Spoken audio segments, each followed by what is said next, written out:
Hey guys, welcome back to another episode of Shifting Gears. My name is Grayson Harris.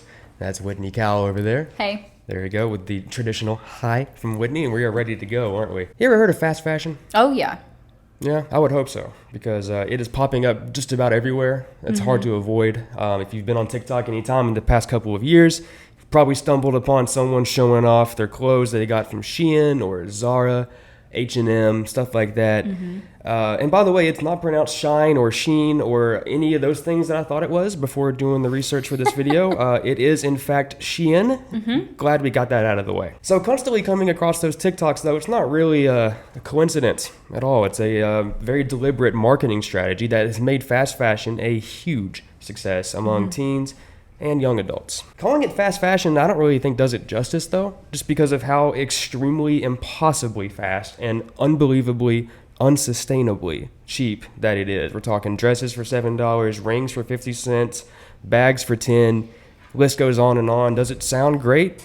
Yeah. Is it too good to be true? Yes. Probably yes. Considering the company exists almost entirely on social media, there's no physical stores, and most of the marketing budget is spent on influencers who advertise the product or just, scrolling through Instagram or whatever, and you come across those ads, which, by the way, I am a sucker for Instagram ads. They have me in an absolute chokehold. So I don't think it's understandable. Yeah, I don't think I haven't gotten got by Shein yet, but I have definitely gotten got by some of the other companies. I have made a purchase from Shein. They have gotten me. Oh, I had? No, I've done it from Shein, just not from an Instagram ad. I think somebody told me about it a couple of years ago. I was like, hey, there's this website, there's this app that, I think I get on Instagram like maybe twice a year to avoid those. That's smart, trust me, because the marketing on those things are insane. They know exactly what they're doing. So Shein's business model is of particular interest to us over here. They rely on basically lightning fast turnaround for the clothing design. Not only that, but also their prices are just completely unbeatable. Literally thousands of new items are added every single day, and like we said, they are extremely cheap, so it's kind of hard to get away from it, right? But how do they achieve this level of production and success without sacrificing quality or labor practices or environmental standards? They didn't. Yeah, they sacrifice those things. They absolutely do. Shein's meteoric rise to success didn't exactly come without its fair share of controversy, legal problems, and damage to the environment. Now, can that be said for just about every fashion company? Yes. All right, so what is Shein? So although they've clearly dominated Western fashion and culture, Shein's headquarters is actually located halfway across the globe in Guangzhou, China. I probably did not pronounce that right, and I'm sorry. But keep that in mind, though, that it's, where it is in China, it's going to become important later. Shein is a fashion company that produces thousands of new garments and accessories every single day, and like I said earlier, sells them at attractively low prices. On any given day, Shein adds thousands, sometimes tens of thousands, of new designs and clothing, far outpacing the rate that other companies are able to produce. Most of the time, it takes weeks, maybe even months, to get a new design ready for production. Shein can cut that down to basically a week. They can churn things out at an unprecedented rate. This business model is referred to as fast fashion, and Shein is leading the charge on even faster fashion. This type of model specializes in producing cheap, trendy clothing that samples ideas from other fashion companies or celebrity culture. For example, some of their designers, quote unquote, at Shein will go to other stores, name brand stores, and they will go buy a piece of clothing that they like, bring it back, and try their best not to copyright it.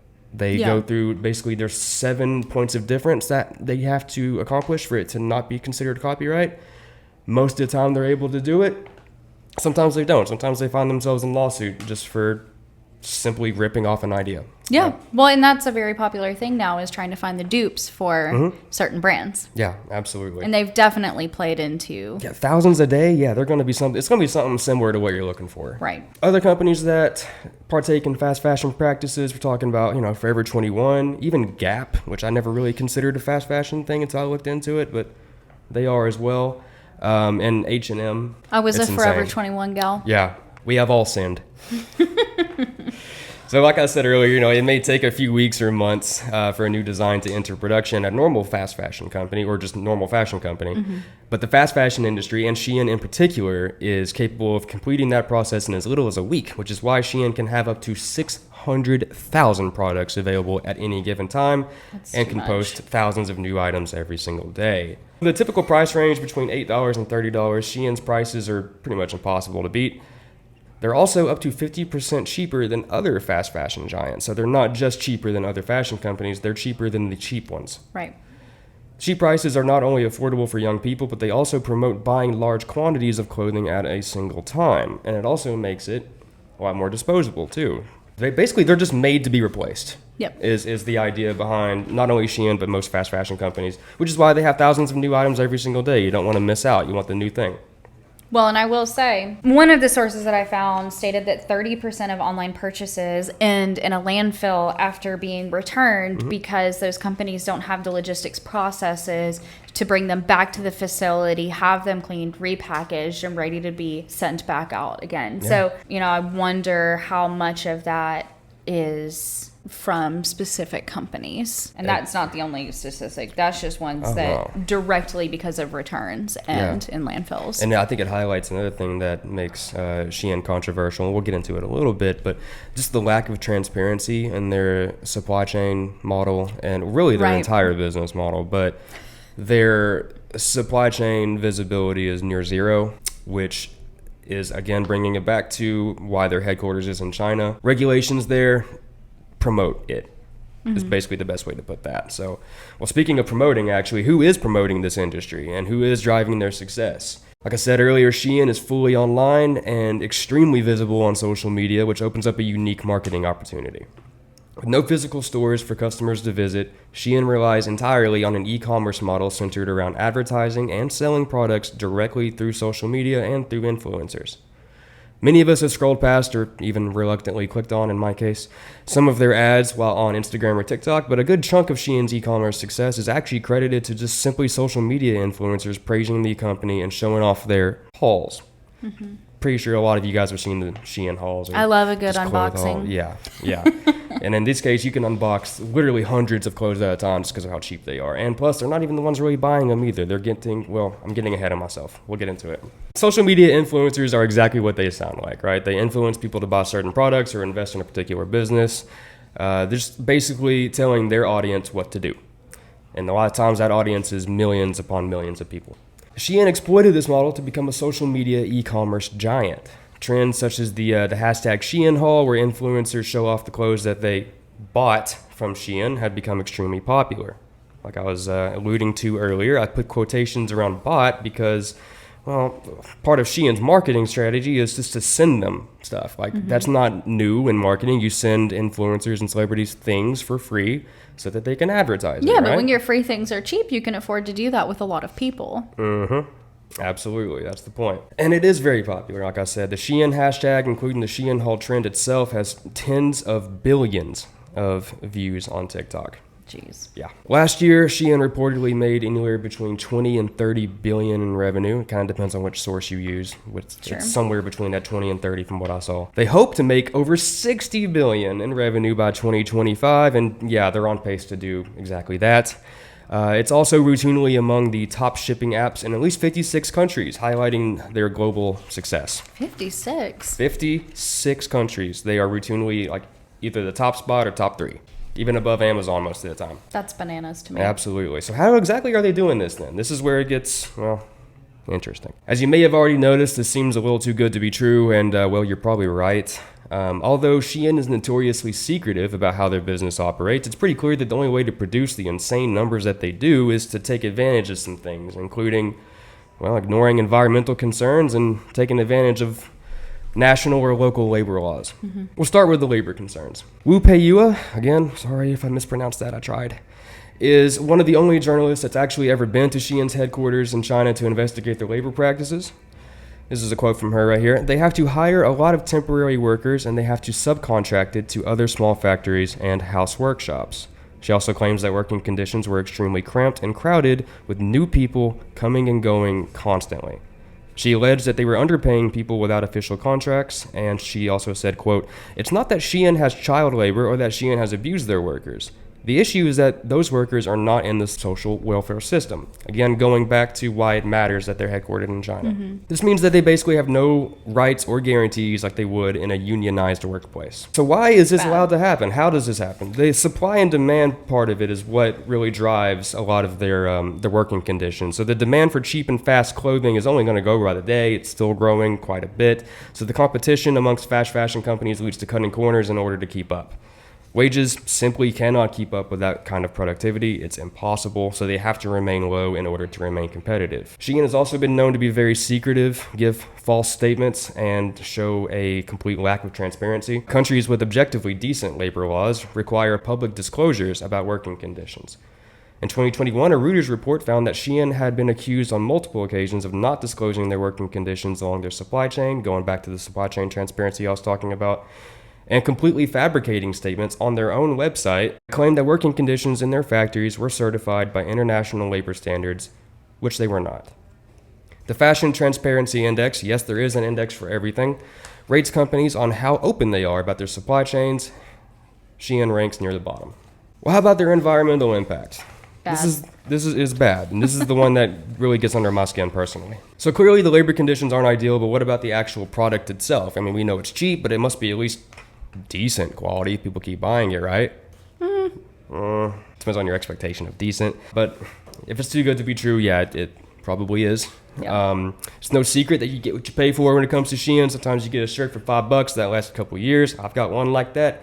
Sometimes it rips into shreds the moment you look at it. In the washing machine. Yeah, it's just it comes out as a string by the time you're done with it, which is what makes Shein's clothes, well, disposable.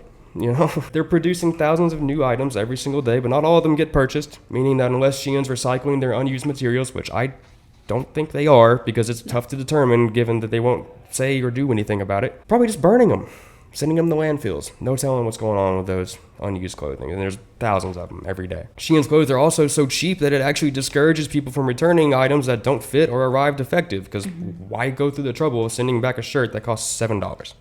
It's just not worth it. At least that's what they're banking on. Their cheap products are pretty alluring for those of us who simply cannot financially afford to think about sustainability in our everyday lives. There's only so much we can do. Like, I try my best to get food from local farmers markets and do what I can, basically, but I can only afford to do so much. Well, if I have to not care about something, I guess it must be clothes, because I mean, the food's already so expensive, and everything else I try to do is already so expensive. So I can see how people, especially young people, this would be where their sacrifice would probably be made. The fashion industry alone is responsible for 8 to 10% of greenhouse gas emissions. It's a lot. I mean, I'm not surprised. I'm not surprised either, but it is a lot. Number. Yeah. And that number could be even higher. It's actually hard to say, though, because the garment industry itself is so unregulated. We don't know much about anything that they're doing. So it's hard to ascribe a particular percentage to it. But we do know that almost 100 million tons of textiles end up in landfills every year. That is 500 large cargo ships worth of trash. Well, and also to put that into perspective, so that's tons, right? That's the weight of what's going tons, in there. Yep. That is about 100 to 150 billion garments that are produced a year, and 60% within a year are tossed, most of which land in a landfill. And like I said, the 30% for earlier was just returns. That's wild.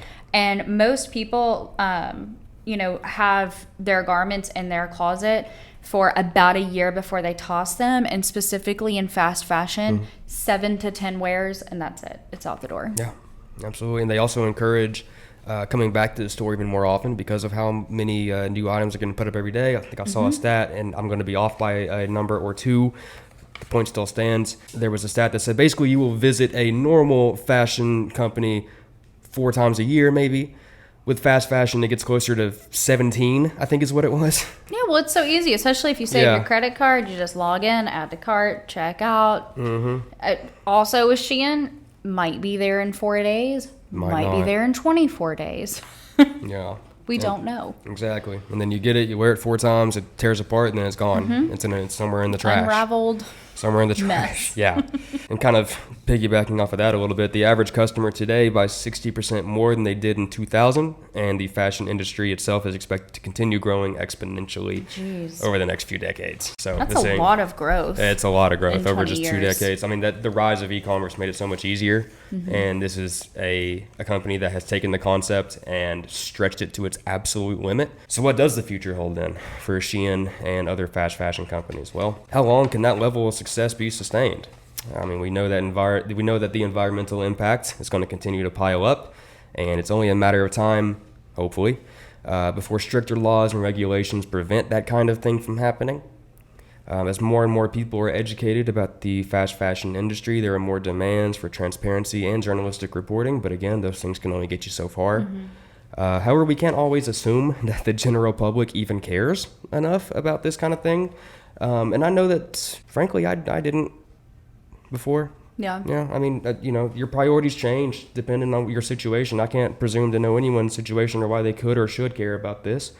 But I do think that knowing about it makes you care more, which is what we're here to do. We have to be careful not to judge people who shop on Shein or other fast fashion companies because, like I mentioned, it's a tall task to ask people, especially young people, to make a distinction between a sustainable company and one that isn't, and then also have the disposable income to act upon that. Right. Just because I know that what I'm doing isn't ideal does not mean that I can afford to do the thing that I actually would rather do. Right. Some questions to consider just for the further discussion between me and Whitney here, and then you guys in the comments as well. What exactly do we think of fast fashion as a whole? Do we think that the industry has a responsibility to the environment, to the people? How are we responsible as consumers for the rise of fast fashion? Will it continue to grow, or is it going to catch up to them at some point? Those are kind of the questions that I had on my mind as I was going through this. I think one of the things that I learned that shocked me, I think a lot of people would assume when you mention labor conditions and whatnot, that it's, child labor or labor abuse. And it's kind of not. It's just taking full advantage of what their system is. Basically just trying to stay ahead of everybody else. So I don't know how easy or hard that is to regulate, especially if it's not. I mean, it's a loophole, which makes it inherently hard to regulate. And that doesn't make it illegal, but depending on how you're looking at it, it does seem a bit unethical. Sure. But it's not really our responsibility to do. Oh, no. There's not much that we can really do about it. I mean, if they're able to do it, then they're able to do it. And I think it's one of those things where we'll just kind of see the situation play out over time, because right now, like you said, the business model is working quite well. The demographic that they're reaching is buying. It plays into this socioeconomic culture that we're kind of seeing come to a rise with different, income levels that are at play here as well, as you mentioned. And I think all in all, with the new generation, they're going up in an era of style and fashion that I don't get me wrong. Like I said, I've shopped at Shein. I like clothes more than I probably should.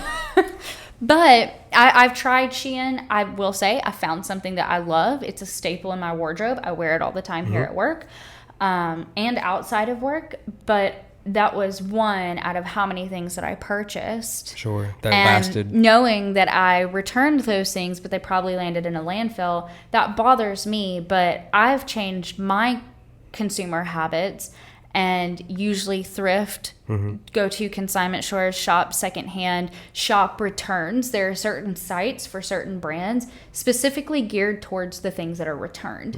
And that's where I find the better pricing and kind of my happy medium to mitigate contributing to the problem as best that I can. I like that idea too. I actually did not consider that it being basically the same price. Yeah. When you're thinking about it that way. And one thing I want to make very clear, we do not want to come across as though we're judging people that do shop on Shein. Because again, we've both admitted, we do. we want to make it very clear that again, we're not judging anybody that does. We are going to give you the information to make your own decisions, your own informed decisions. What you do with the information is totally up to you. We're not telling you how to think. We're just asking if you would like to think. Those are two different things. After this video, am I ever going to buy something from Shein again? Man, if I really like it, probably. But I've just got to be honest, But what I don't want to do is become, I think the problem isn't people like me that go on there and buy something once or twice a year. It's the people that are like, okay, let me go spend $500 at a time, 10 times a year, and then wear it twice and throw it away. Right. Well, and some of that is the online culture, right? Is they're influencers of various tiers and levels. And sometimes that is just somebody that you know that gets a lot of likes, but wouldn't necessarily be considered famous or a celebrity or like a top tier influencer that would maybe be paid, but they're trying to get there. That's really common. That's why people do unboxings and hauls. And I think they need that constant rotation so that they have constant content to be publishing. And that's where we see the loop begin. Yeah. In 2023, which we're halfway through, a little over halfway through by now. That's crazy. The fast fashion industry was expected to grow to basically $123 billion.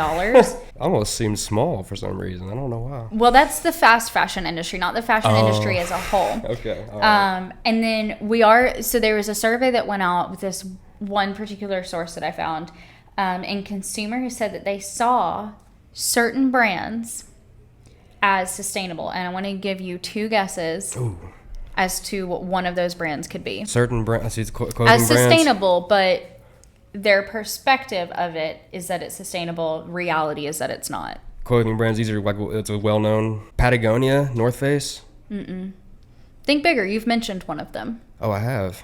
Gap?